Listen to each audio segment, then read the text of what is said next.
W.F. House presents an unabridged recording of No More Normal, Mental Health in an Age of Overdiagnosis by Dr Alastair Santhouse, narrated by the author.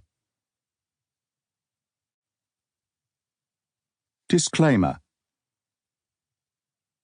Neither the publisher nor the author is engaged in rendering professional advice or services to the individual reader.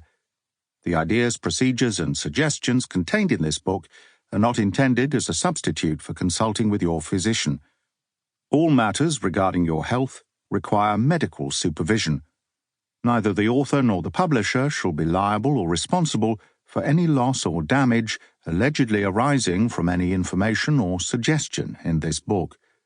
The stories chronicled in this book are based on many years of practice. However, maintaining patient confidentiality is of utmost importance, and so the author has taken care to remove any identifying clinical or personal information. Patient names have been chosen at random. Some of the case studies are an amalgam of several patients. To my parents, Carl and Arlene Santhouse. Chapter 1.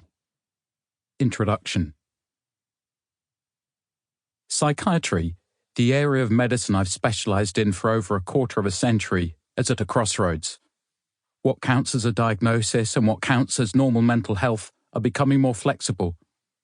Increasingly, the concept of normal is not decided by evidence or even by psychiatrists, but by social trends and appeals to emotion.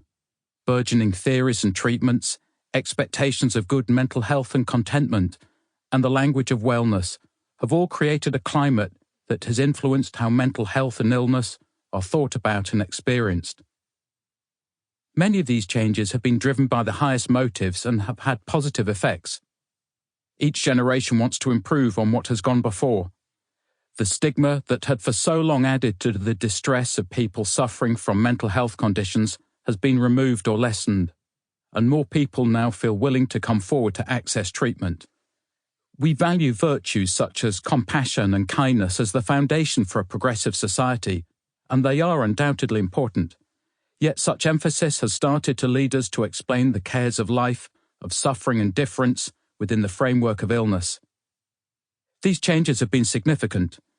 To demonstrate empathy, we are now medicalising people who in previous generations would have been considered normal.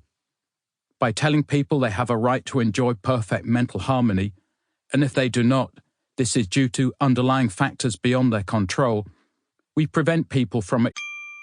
Sample complete. Ready to continue?